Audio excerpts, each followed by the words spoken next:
Complete money it is equals to rupees x, तो 25% of x कितना है 600, लेकिन 25% कहते किसको है, कितना समझ में आया। अब ये 100 उधर चला जाएगा जियो की क्लास और 25 कहाँ चला जाएगा, नीचे इससे इसको कट करो 4 एक्स इक्वल टू 24, सही है। यही निकलेगा बस यही है तो टोटल मनी सर ये 2400 ही है बस। हाँ सर मेरा तो ये फिर गलत किया तो इसका काटो 75% लिखा तुमने, ना चेक करो सर डिस्काउंट परसेंटेज नहीं है भाई फिर। चलो सर ओके लैंडस्लाइड सर इसको थोड़ा ऊपर कर दो। ओके सर तो उसका एक ही मार्क सुनो दिया गया है कि लैंडस्लाइड कई कई जगहों से होती है, सुनिए if there is continuous rain downpour, पानी बरस रहा हो रेन डाउनपोर, तो that means then also landslide can occur. If there is earthquake then landslide can occur. जैसे नेपाल में अर्थक्वेक आया तो बहुत सारे पहाड़ भी दरक गए। इसके अलावा कहीं पर ऐसा भी हो सकता है सुनामी हो, बहुत पानी आया हो तो भी हो सकता है। तो लैंडस्लाइड के कई रीज़न हो सकते हैं। ऐसा इसमें बताया गया है कि मैसिव एक हिमाचल प्रदेश में पंगी विलेज है, तो वहाँ पर कुन्नूर डिस्ट्रिक्ट में, तो वहाँ पर लैंडस्लाइड हुई और 200 मीटर तक का हाईवे, नेशनल हाईवे तो बहुत ज़्यादा बड़ा होता है ना, 200 मीटर का हाईवे ही खिसक गया और वो उस पूरे गांव को खाली कराना पड़ा, जिससे कि वहाँ के लोगों की जान न चली गई। तो इस तरीके से लैंडस्लाइड बहुत मैसिव होता है। क्या तुम लोगों ने अभी कुछ दिनों पहले मनाली का लैंडस्लाइड सुना था, बहुत ज़्यादा न्यूज़ में आ रहा था। तो मनाली में बहुत बड़ी बड़ी सड़कें पानी में जो वहाँ पर है सारी खिसक जाती हैं, जबकि कितना बड़ा टूरिस्ट स्टेशन और हिल स्टेशन है। तो हाँ नहीं, मनाली अपने यहाँ जो शिमला हिमाचल प्रदेश में, तो ऐसा तो लैंडस्लाइड ये है ना। अब जरा देखिए दैट इज मिटिगेशन मैकेनिज्म। हम लैंडस्लाइड बचाने के लिए क्या क्या कर सकते हैं। कभी आप लोग पहाड़ों में गए तो देखा कि जाल लगे होते हैं पत्थरों के, उसको कहते हैं अरेस्टर बैरियर। तो नीचे नीचे रोड के किनारे सिर्फ ऐसे सिंपली पहाड़ नहीं रहते हैं, उसको वायरिंग करके बड़े बड़े नट से वो नेल से ठोक दिया जाता है। तो उससे क्या होगा, नीचे की जमीन क्या होगी, दरकेगी नहीं। So what are the measures taken to prevent landslide. देखो measures taken to prevent landslide। पहली चीज अरेस्टर बैरियर। अरेस्टर बैरियर का यूज होता है जिससे कि लैंडस्लाइड से बचा जा सके। तो एक दो चीज मैं दिखा देता हूँ कि कैसे इससे बच सकते हैं।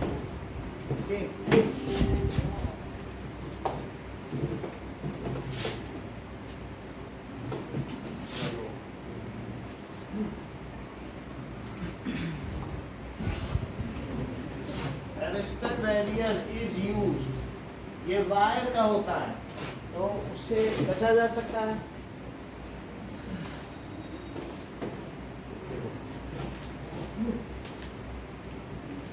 Now, arrestor barriers in mountains. Let us see, इस तरीके से पहाड़ों के ऊपर बिछा दिया जाता है। देख रहे हो पहाड़ों के ऊपर क्या बिछा दिया गया, जाल बिछा दिए गए क्या लोहे के।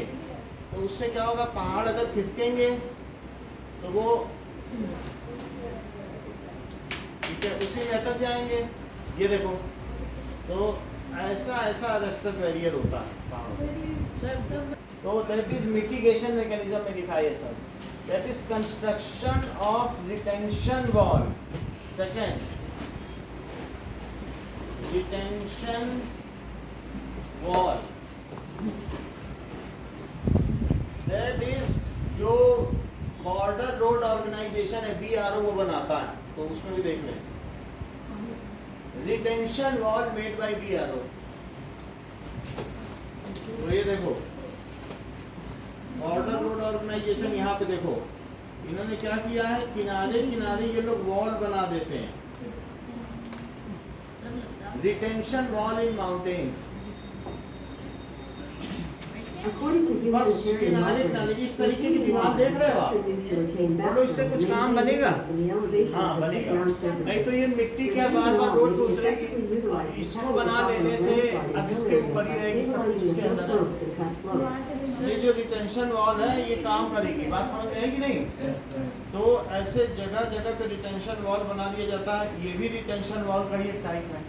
अब मिट्टी हो तो मिट्टी पानी से बह जाए, लेकिन पत्थर होने से क्या, मिट्टी का लेवल थोड़ा नीचे ही है, बल्कि वो पत्थर ऊंचे पे लगाए। तो इस तरीके से दूसरा पॉइंट क्या है, it is the retention wall.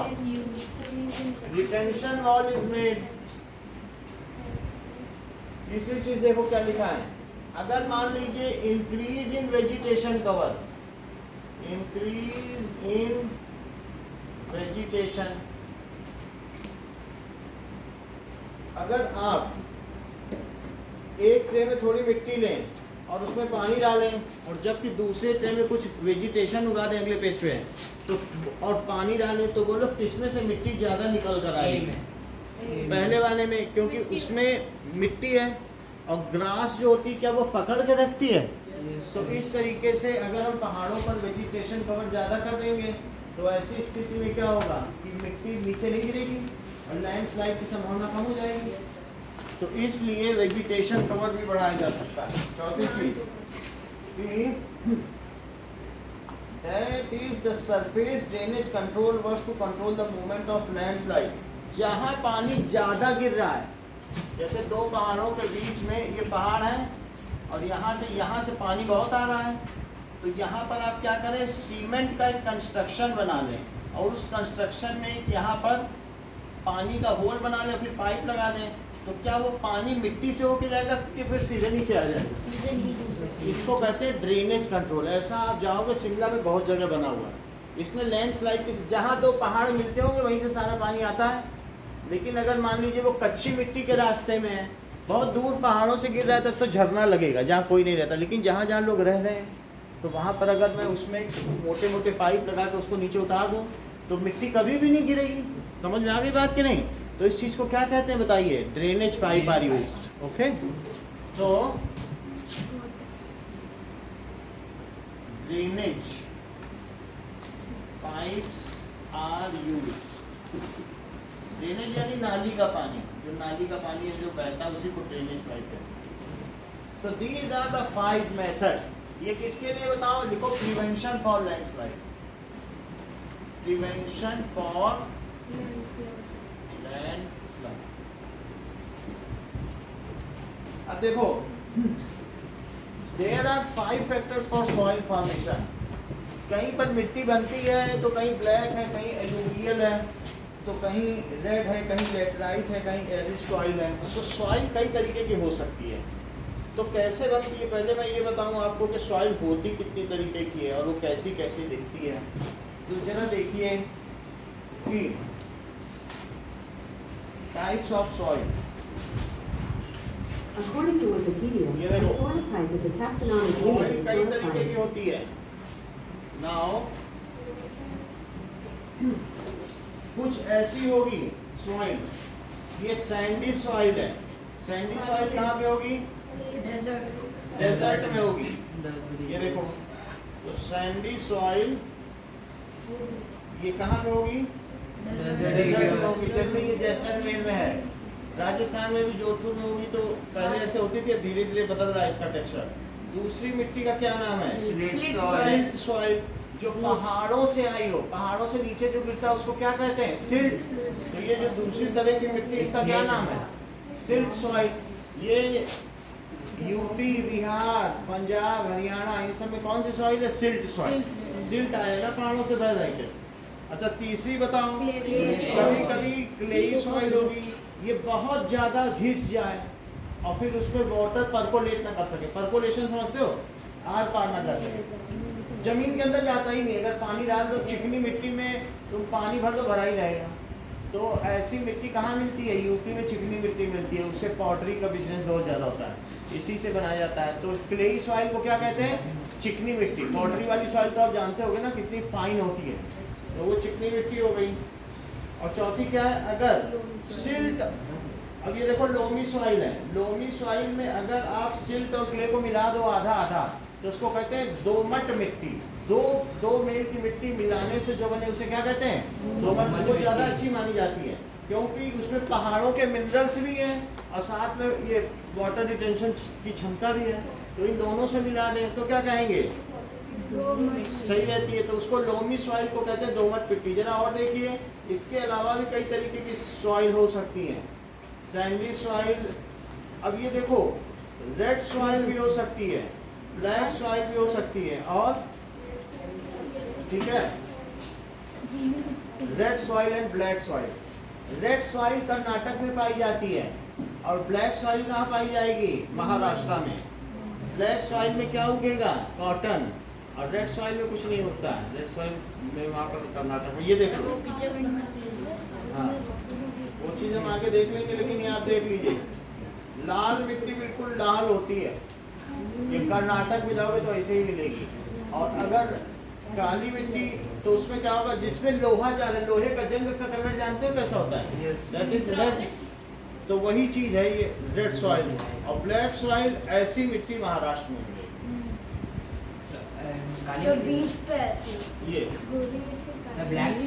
Black soil, ठीक है। अब ये देखो, नाम अब इन सब चीज़ों को देखें। ब्लैक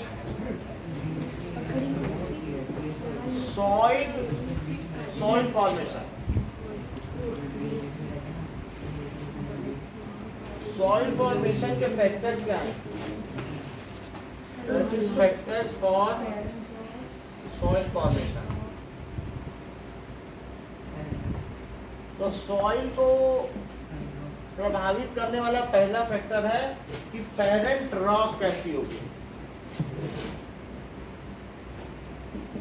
पेरेंट रॉक, रॉक जैसी होगी वैसी सॉइल बनेगी। इससे इसका colour, texture, chemical property, mineral कौन होगा, ये सब डिटरमाइन होगा। दिस डिटरमाइंस कलर, छूने में कैसी लगेगी, दरदरी होगी कि चिकनी, टेक्सचर, उसमें मिनरल कौन से होंगे, ठीक है, ये सारी चीज डिटरमाइन करेगी। रॉक दो तरीके की होती हैं, एक इग्नियस रॉक होती है और एक मेटामॉर्फस रॉक होती है। जिसमें कई तरीके की लेयर हो उसको मेटामॉर्फस रॉक कहते हैं। जैसे ये देखो, ये इसमें कई तरीके की लेयर हैं, तो ये मेटामॉर्फस रॉक कई मिलियन ईयर्स में ही बनी, एक लेयर फिर दो लेयर ऐसी है। जो नई बनी हो तुमको मेटामॉर्फोसिस समझ में आता है? जो कई अचानक बहुत सारे परिवर्तन से जो चीज बनती है उसको क्या कहते हैं? मेटामॉर्फोसिस। इसीलिए इस रॉक का भी क्या नाम है? मेटामॉर्फस। तो मेटामॉर्फस रॉक है, ठीक है, जिसमें डिफरेंट लेयर्स हैं। लेकिन जो ज्वालामुखी से बेसाल्ट निकलता है, ज्वालामुखी का जो लावा होता है उसको कहते हैं आग्नेय चट्टाने, इग्नियस रॉक। उसको क्या कहेंगे? Igneous rock. और इसको क्या कहेंगे? मेटामॉर्फस। तो जैसी रॉक होगी उसके टूटने से वैसी ही मिट्टी बनेगी। बोलो बात समझ आ गई? उसमें वैसे ही मिनरल्स भी होंगे। हाँ? ऐसा ये इसमें से निकाली गई दीवार खोद कर ड्रिलिंग से थोड़ा सी। ये हल्की है ना?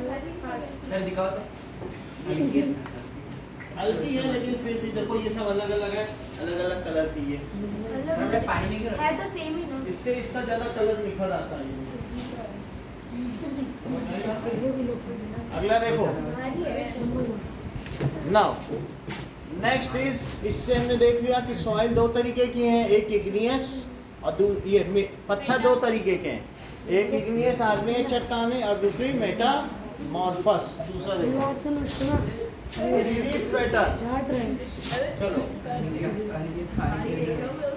ध्यान दीजिए, इधर ध्यान दो, वो ज़्यादा ये छूट जाएगा। रिलीफ पैटर्न का मतलब है कितना एल्टीट्यूड है, कितनी ऊंचाई पर है, पहाड़ है कि झरना है कि वहाँ झील है, उसको कहते हैं relief pattern. It is altitude, what is the topography, वहाँ पर क्या क्या है, वो डेजर्ट है कि माउंटेन है, उस चीज़ को क्या कहते हैं? Relief pattern. That is topography. उससे क्या पता चलेगा? अगर माउंटेन होगा तो क्या मिट्टी वहाँ टिकेगी कि उतर आएगी? उतर आएगी। मान लीजिए मैं तुमसे कहूँ कि चिकनी मिट्टी कुमाऊं, गढ़वाल और हिमाचल प्रदेश में मिलती है, तो क्या रिद्धि तुम यकीन मानोगी? क्योंकि वहां पर वो रुक ही नहीं सकती। जहां से अभी पहाड़ वेदर हुआ है, क्या वहां चिकनी मिट्टी मिलेगी? उसको तो अभी 2000 किलोमीटर रोल करके चंडीगढ़ से उतर के दिल्ली, फिर यूपी, फिर बिहार, तब जाके चिकनी बनेगी। तो जहां से उतरेगी वहाँ जहाँ रुक नहीं सकती, जो स्लोपी रीजन है, क्या वहाँ पे मिट्टी ऐसी पाई जाएगी? वहाँ तो क्या होंगे? कोर्स रॉक्स होंगे, मोटे मोटे पत्थर, है ना। तो इसलिए रिलीफ पैटर्न क्या बताएगा? बताइए। Altitude and slope determine accumulation of soil. जहाँ एल्टीट्यूड ज़्यादा होगा, स्लोप भी ज़्यादा होगा, वहाँ सॉइल कमी होगी। ठीक है, वहाँ बस पहाड़ के टुकड़े ही मिलेंगे। एल्टीट्यूड एंड स्लोप डिटरमाइन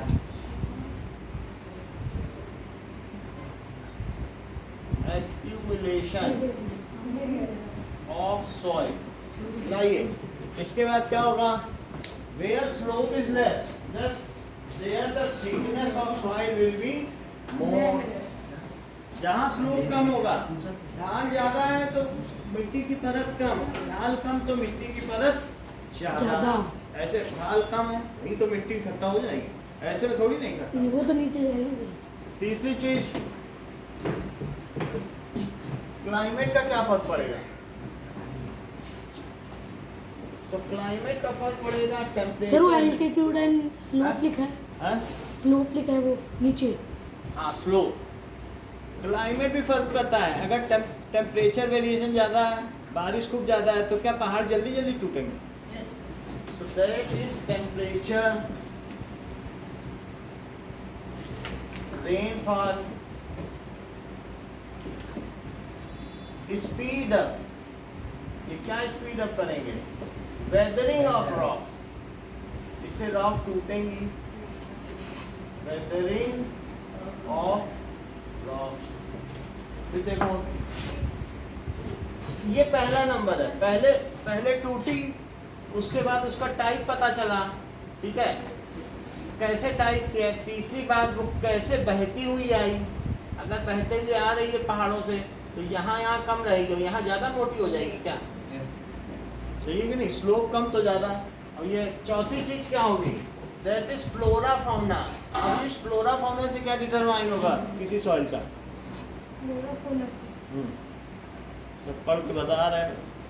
तो इन्होंने जैसे अभी इसने बताया कि फ्लोरा फाउना से होगा, तो इन्होंने ऐसा क्यों बोला कि ये फ्लोरा फाउना से ही होगा? बहुत बड़ी बात बोली है। इन्होंने कहा कि उसमें ये ठीक बोले, ह्यूमस है, that it will add humus. Flora, जितने पेड़ होंगे, जितने जानवर होंगे, उन सब का ह्यूमस मिट्टी में ही तो मिलेगा।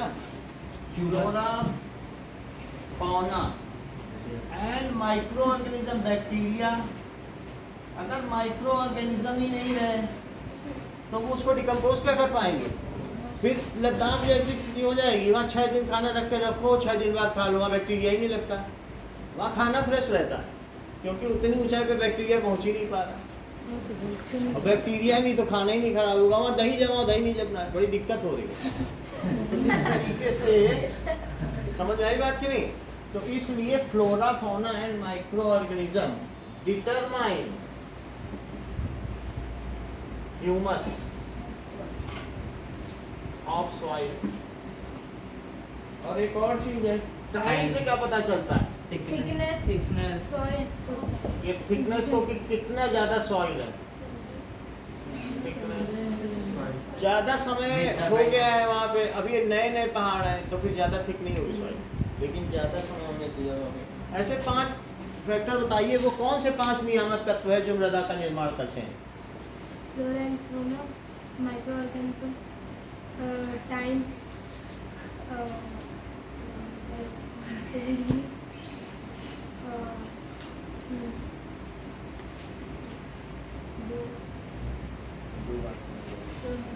बोलो Divyansh. Flora and fauna, climate, time, relief pattern और पेरेंट।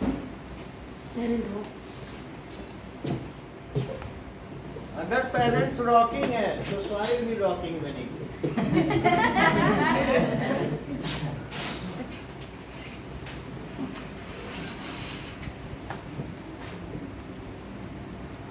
नेक्स्ट देखो, हंड्रेड्स ऑफ ईयर्स चाहिए to make 1 centimetre of soil. अलग से एक ब्लॉक में लिखा हुआ है, सैकड़ों साल 1 सेंटीमीटर मिट्टी बनाने में लगते हैं। सॉइल प्रोफाइल का चित्र देखो। सॉइल प्रोफाइल क्या होता है? अगर आप सॉइल प्रोफाइल देखेंगे तो सबसे नीचे कैसी सॉइल होगी? Soil profile According to Wikipedia, a soil horizon is a layer parallel to the soil कैसी surface लेयर है, variable उसमें in क्या क्या chemical पाया and जाता है, उसको biological कहते हैं soil characteristics profile। ये different from देखो। layers above and तो beneath. सबसे नीचे क्या पाया गया? पैरेंट रॉक है। फिर उसके ऊपर कोर्स स्टोन। ये देखो, सबसे नीचे पाया गया कैसा है? पत्थर पत्थर। ओके, तो डायग्राम बनाने से हाँ, ये सॉइल प्रोफाइल का अगर हम डायग्राम बनाए तो नीचे बड़े बड़े पत्थर होंगे। कभी कहीं खुदाई हो तो देखा जा सकता है। This is parent rock. दूसरी चीज वेदर। यही रॉक टूटेगी तो उससे क्या कहेंगे? वेदर रॉक मटेरियल मटेरियल, टूटी हुई। वेदर्ड का क्या मतलब है? टूटी हुई। Weathered rock.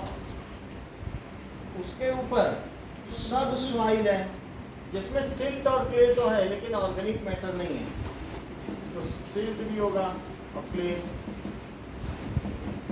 इसमें देखा जा सकता है कि तीसरी लेयर देखो, थोड़े बहुत पेबल्स भी हो सकते हैं। तो सिल्ट प्लस क्ले, और सबसे ऊपर क्या है? Humus vegetation. ये टॉप सॉइल है, इसको सब सॉइल कहते हैं। ये भी सॉइल के ही अंतर्गत आएगा। ये टॉप सॉइल, इसमें ह्यूमस आएगा, ठीक है, और वेजिटेशन भी होगा। तो टॉप सॉइल, सब सॉइल, वेदर रॉक, ये सारी चीजें होंगी। नाउ ऐसा कुछ कुछ रहेगा नीचे का। तो डिफरेंट स्टेट ऑफ सॉइल, जहाँ ह्यूमस रहेगा वहाँ वाटर की रिटेंटिविटी ज़्यादा रहेगी। तुमको पिछले चैप्टर में हमने बताया था मिनरल्स और फर्टिलाइजर्स में ना, ये कैसे जो साइंस के चैप्टर में नहीं बताया था कि जहाँ क्रॉप प्रोडक्शन हाँ। अब देखो अगला, देखिए ये तो हो गई सॉइल प्रोफाइल। इसका चित्र भी आपको समझना चाहिए। Degradation of soil and conservation measure. Degradation of soil. Soil is degraded by human activity. Soil is degraded by, सबसे पहली बात है कि सॉइल इरोजन से भी डिग्रेड होती है। कहीं ऊपर की लेयर हट के चली गई बाढ़ में, फ्लड आ गया तो ये सब ऊपर का चला जाएगा। तो दैट इट इज डिग्रेडेड। यहाँ पर कुछ प्लांट्स भी बना लो, वेजिटेशन। तो it is degraded by flood, human activities. क्या माइनिंग से भी मंगल होती होगी क्या? अगर तुम झारखंड के लोगों से पूछोगे कि पेड़ों का रंग कैसा होता है तो बोलेंगे काला, क्योंकि इतनी कोल की माइनिंग होती है, उसका इतना काला, सब पत्ती काले काले हो गए, है ना। तो झारखंड में भी कहाँ पर होता है? That is Raniganj. हाँ, तो ये सब वहीं पर ही होता है। तो वहाँ पर आप देखोगे माइनिंग ने खराब कर दिया वहाँ का सॉइल का टेक्सचर। तो human activities, flood, mining, industry. Industry से भी क्या, इंडस्ट्री लोग का जो एफ्लुएंट निकलता है गंदा पानी, वो वहीं आसपास स्पिल करता है। तो इंडस्ट्री, माइनिंग, इंडस्ट्री और एक्सेस वेजिटेशन। बहुत ज़्यादा कल्टीवेशन कर लो ना तो मिट्टी कैसी हो जाएगी? मान लीजिए अगर आप 2 फसल से ज़्यादा उगा रहे हो, 3 से भी ज़्यादा उगा रहे हो तो खराब हो जाएगी। That is excess cultivation. और improper disposal of waste. Delhi में ऐसे ही कूड़ा यहाँ ढेर लगा दिया फिर वहाँ, तो सब नीचे की जमीन खराब हो जाएगी। सर माइनिंग भी तो ह्यूमन एक्टिविटीज में आ जाएगा। आ ही जाएगा। ह्यूमन एक्टिविटीज़ और भी हो सकती है, लेकिन माइनिंग एक स्पेशली अलग से ही बहुत ज़्यादा तरीका खराब करता है। ह्यूमन एक्टिविटीज़ और भी दूसरी हो सकती है। लोग जहाँ रहते हैं आसपास वो वहाँ पर भी मेडिटेशन नहीं हो पाता, कुछ ना कचरा फेंक। कुछ। और इम्प्रॉपर डिस्पोजल ऑफ वेस्ट एक एरिया।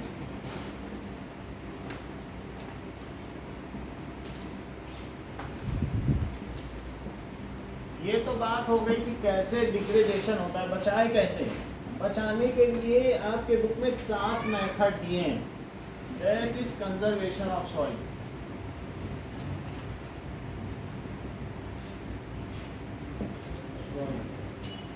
ना अब देखो मल्चिंग।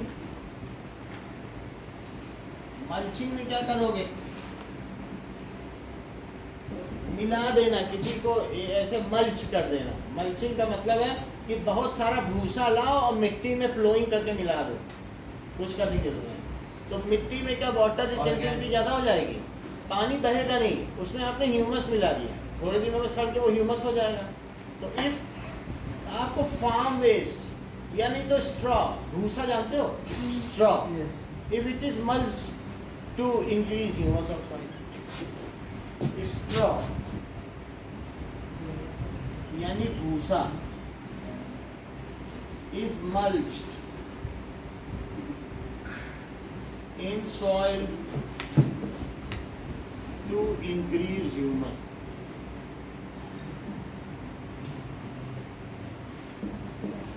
पहले हमारे गोबर को 2 रुपए किलो में दुबई खरीदता था, यहाँ से भर भर के जाते थे, पाइपलाइन बन रही थी। लेकिन राजस्थान सरकार ने बोला कि हम अपना गोबर नहीं बेचेंगे, हम अपने गोबर को जैसलमेर में डाल देंगे। तो ये पहले ही गहलोत सरकार ने बना लिया। तो जैसलमेर में जब डाला तो वहाँ पानी में पहले सैंड था, तो सारा पानी नीचे चला जाता था। लेकिन जब गोबर की लेयर डालना शुरू कर दिया, इतना ह्यूमस हो गया कि वहाँ जो चाहे बगीचे उगा रहा है। राजस्थान का 2 रुपए किलो गोबर है, उसको ऐसा ही डाल दो, 1-2 साल बाद सड़ के वो ह्यूमस ही ह्यूमस हो जाएंगे, वाटर रिटेंटिविटी बढ़ नहीं जाएगी। ये चीज़ देखो ना, ये देख लो,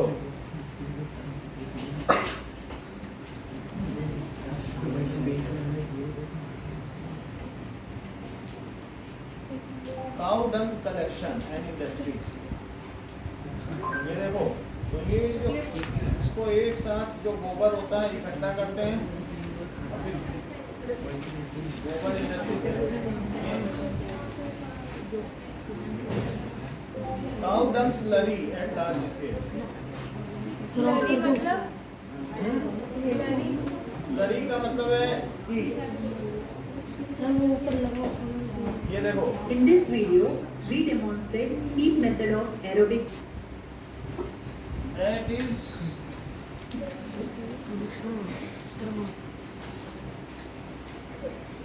check करो, that is contour barrier। Contour barrier का मतलब है कि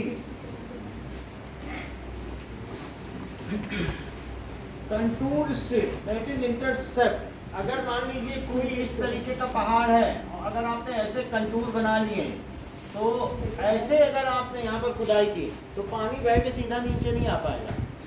अगर आपका पहाड़ नीचे जा रहा है और तुम सोचो हम ऐसे ऐसे खुदाई करें, तो वहीं से पानी वहीं से निकलेगा और सारा बहुत डीप गुली बना देगा। समझ में आ गया? तो इरोजन हो जाएगा। तो इसलिए कंटूर बैरियर का क्या मतलब है कि पहाड़ों में कैसे करना चाहिए। Let us check it.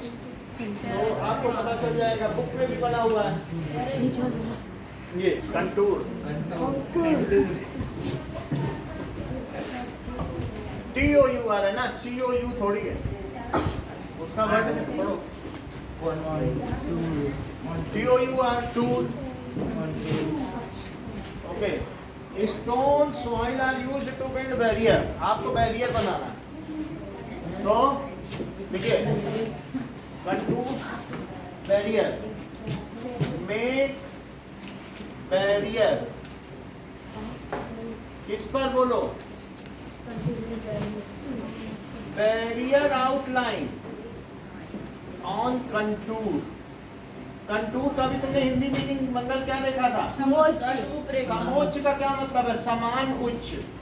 जो समान ऊंचाई पर हो उनके चारों तरफ आपको क्या बना लेना चाहिए? उच्च। समोच्च का मतलब ना समान ऊंचाई। तो जो एक ही ऊंचाई पर है उनके चारों तरफ पत्थर लगा लो, फिर जो अगली ऊंचाई फिर पत्थर लगा लो। समझ में आ गई बात? समोच्च पर समान ऊंचाई वाले जगह पत्थर रूप, उसकी एक आउटलाइन बना लो। ये ठीक है।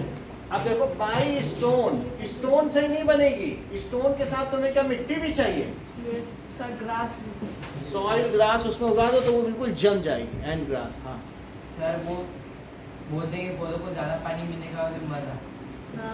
तो इसके अंदर ये दिक्कत पहाड़ों में होती नहीं है, क्योंकि वहाँ पानी ज़्यादा नहीं मिल पाता। वहाँ स्प्रिंकलिंग सिस्टम, वहाँ पानी सब नीचे गिर जाता है, वहाँ बचाना पड़ता है।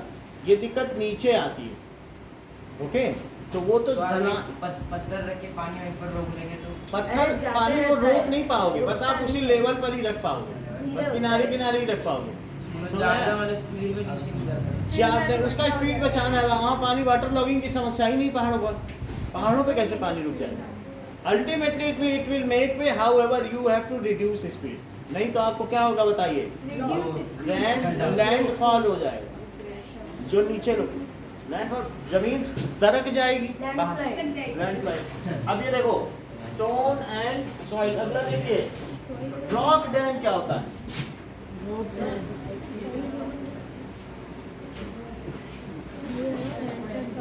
Rocks are piled up to slow down the flow of water and further soil loss.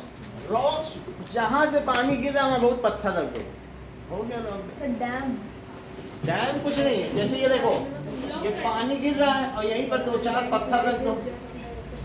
ये तुमने पत्थर रख दिए तो पत्थर रख के यहाँ पानी इकट्ठा हो गया, ये रॉक डैम हो गया। कुछ करना नहीं है। समझ आई बात कि नहीं?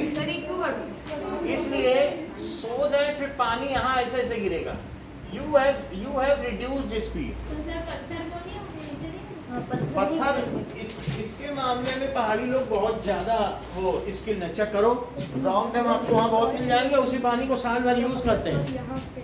कुछ नहीं, पानी गिर रहा है, यहाँ एक दीवार खड़ी कर दी, यहाँ पानी भर गिरे भी नहीं, वो वहाँ इकट्ठा रहेगा, उसको यूज करते रहे। और अगर उसमें तुम्हें ड्रेनेज बनाना है 2-4 पाइप लगा दो। बुक तो कह रही कि रिड्यूस स्पीड। अभी पहले वहाँ देखो,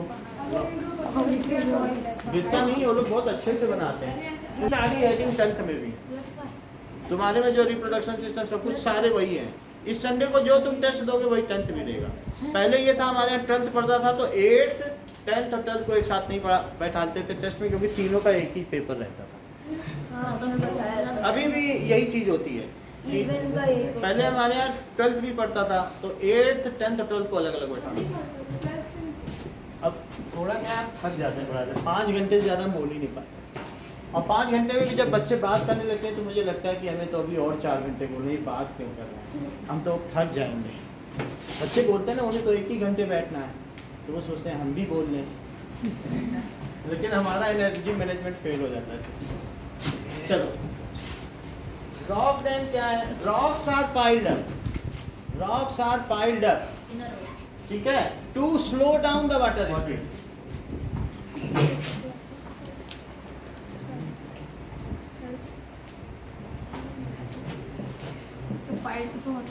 इकट्ठा कर देना, इकट्ठा, स्लो डाउन वाटर स्पीड। अगला देखो, टोटल 7 है इसमें। नेक्स्ट क्या बताया गया? Terrace farming. टेरेस का मतलब है छज्जा, टेरेस फार्मिंग। जैसे घरों में छज्जे होते हैं, कभी हम मैंगो होटल जाके देखा है, रास्ते में पड़ता है। सर कौन सा होटल? छज्जेदार। सर कौन सा होटल है वो? Mango hotel. ये देखो इधर पर है बना हुआ, हम जानवरों के अस्पताल के सामने। Terrace farming. ये देखो, According to British यही छज्जा conservation, पहाड़ों पे ये देख लो, ये मन्नार का, ये है केरल का। सर ये सुनो मेरी बात, जो कंटूर है ना, वो यहाँ पत्थर लगाना है, और इसी में छज्जे नुमा बना देना, वो छज्जा है।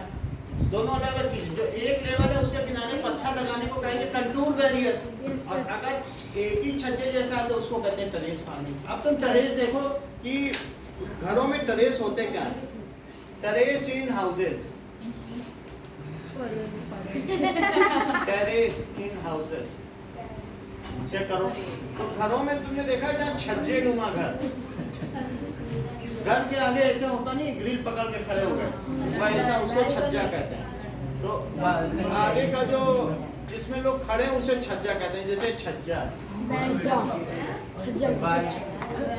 अब यहाँ नहीं दिखाया गया लेकिन छज्जा होता है। किसी किसी घर में छज्जा नहीं होता, ये है टेरेस। अभी किसी टेरेस में सर ये भी होता है, उसके 7 पॉइंट्स ऐसे थोड़ी बात कर रहे हो तुम लोग। तो उसमें तुम लोग बात करो कि टेरेस फार्मिंग में एक बोतल पानी डाल देना, आ जाए मजा आए। उससे क्या होगा? It is disturbing, distracting. ठीक है, अब अगला देखो। टेरेस फार्मिंग क्या होगा कि broad flat steps terrace are made so that flat surface are available. अगर पहाड़ ऐसा है, बिल्कुल ऐसा है, तो तुम्हें खुदाई करनी पड़ेगी। और खुदाई करने के लिए तुम कैसे खुदाई करो? ऐसे, फिर ऐसे, फिर ऐसे, और ऐसा करने से तुम्हारी टेरेस बन जाएगी। तो एक फ्लैट सरफेस बन जाएगी। अब इसमें तुम क्या कर लो? यही फार्मिंग कर लो, जो फ्लैट फ्लैट सरफेस मिलती जाए। तो ये फ्लैट सरफेस मिल गई, इसमें फार्मिंग कर लो। सो टेरेस इज मेड। तुम्हें क्या करना बताओ? पहाड़ों में थोड़ी थोड़ी मिट्टी हटानी है, स्लोप करके फिर से इतनी हटा लो। तो ये जैसे उसने मन्नार में बनाया था ना। So terrace is made so that you can get some flat surface to grow plants. और प्लांट्स भी कैसे उगेंगे? वहाँ पर ऐसे ही सड़क के किनारे चल रहे हो, ऐसे ही सेब के पेड़ लगे। अभी हम लोग गए, हम गए थे, मैम गए थे, सेब ऐसे ही तोड़ लो, और नीचे पानी बह रहा नाली का, वहाँ सेब ऐसे लाल लाल सेब, कोई देखने वाला नहीं। यहाँ इतनी मेहनत करते हैं यूपी बिहार में, लेकिन पहाड़ों में मिनरल की भरमार है। गुलाब ऐसे गुच्छे में कि एक डाली हिलाओ तो किलो भर गिर जाए। इट इज बिल्कुल भरे हुए गुलाब, कुछ भी वही सुंदरता है वहाँ पर गिरते ही नहीं है गुलाब। अब महीने महीने इतना वैसे गुलाब। जो भी वहाँ का एरिया होगा वो नहीं। अब देखो टेरेस फार्मिंग में क्या लिखा गया है? A flat surface is made on mountain like terrace for farming.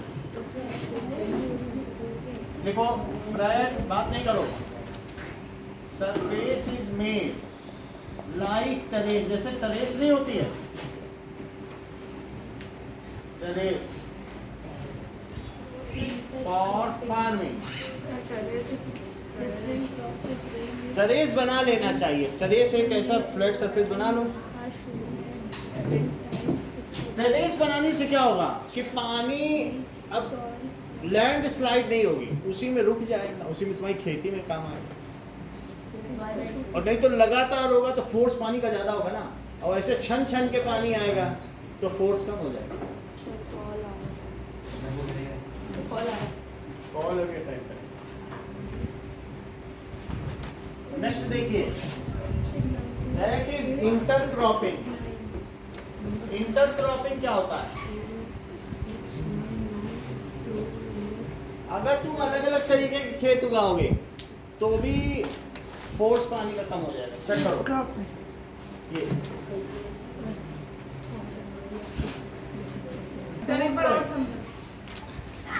यानी अब ये देखो ऐसे मैंने एक बंद गोभी का लगाया और एक किसका लगा दिया, बोलो मिर्च। तो इस चीज को कहते हैं इंटरक्रॉपिंग। फिर से समझो, कैबेज मिर्च मिर्च, कैबेज मिर्च मिर्च, 1 2 1 2 1 2। अगर किसी भी पैटर्न में तुम ऐसा कर लेते हो तो तुम्हारी जब कैबेज उखड़ जाएगी तो मिर्च बचा लेगी पानी को, जब मिर्च उखड़ जाएगी तो कैबेज बचा लेगी।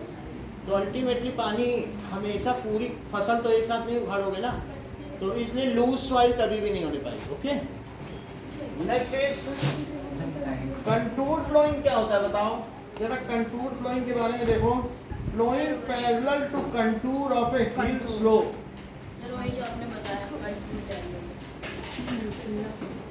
फ्लो का मतलब क्या समझते हो? तुम्हें कंटूर मेकिंग अलग है, कंटूर फ्लोइंग अलग है। देखो मेरा कहने का मतलब है ये चीज कि यहाँ पर ये देखो, तुमको ये जो पहाड़ नीचे उतर रहा है, तो पहाड़ नीचे उतरने में यहाँ तुमने पत्थर लगा दिए, इसको कहते हैं कंटूर मेकिंग। इसको क्या कहेंगे? Contour bed making. लेकिन तुम जब अपना बैल लेके निकलो तो यहाँ खुदाई करो, इसको फ्लोइंग कहेंगे। फ्लोइंग समझ गए? ऐसे नहीं खुदाई करो, फ्लोइंग भी कैसे करो, हल भी कैसे चलाओ, ऐसे ऐसे। तो पानी फ्लोइंग कैसे करनी चाहिए? ऐसे नहीं करो कि पहाड़ वाले लाइन। कंटूर का मतलब है परपेंडिकुलर लाइन, ये जो जा रही है इसके परपेंडिकुलर काटते हुए जो, उसको कहते हैं कंटूर। सही कह रहा है ये। कंटूर का मतलब है जो काटने वाली लाइन है। So you have to flow also, only you not to make a contour. सिर्फ तुम्हें पत्थरों से कंटूर बना ही नहीं लेना है, बल्कि उनमें तुम्हें खुदाई या फ्लोइंग भी कैसे करनी बताओ। You have to flow on contour line. Okay, फिर से समझो कि मान लीजिए ये है और इसमें तुम्हारे पास ये यहाँ पर कंटूर है, कंटूर तुमने बना लिया। अब तुमको बोलो जो तुम्हें हल चलाना है या फ्लो ऐसे ऐसे चलाना है कि ऐसे ऐसे ऐसे खुदाई। ऐसे अगर तुम इस तरीके से मिट्टी खोदोगे तो ये ज्यादा अच्छा है। सीधा करेंगे तो गड्ढा और ऐसे ऐसे सोचो, इसी में ऐसे ऐसे चला दे तो पानी के फ्लो होने का चांस रहेगा। जब तुम उसमें पानी डालोगे नीचे बह जाएगा, और ऐसे ऐसे खुदाई करो इस पे तो इधर ही इधर जाएगा, क्योंकि तुम उसकी सिंचाई तो करोगे। सिर्फ क्या टिलिंग के बाद छोड़ दोगे क्या? जैसे ही तुम पानी डालने जाओगे बह जाएगा नीचे। तो इसलिए कंटूर फ्लोइंग में क्या होता है बताइए।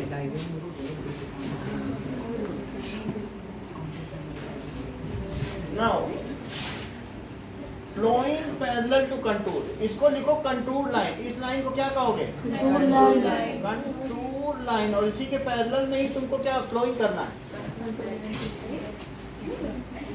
Flowing is done.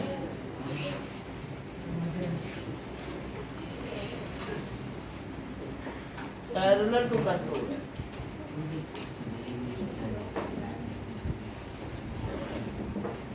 ओके, तो ये it makes natural barrier.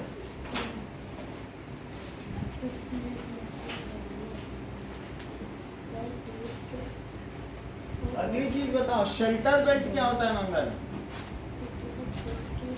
In the coastal and dry regions, rows of trees are planted to check the wind movement to protect soil cover. ये सही कह रहे हैं।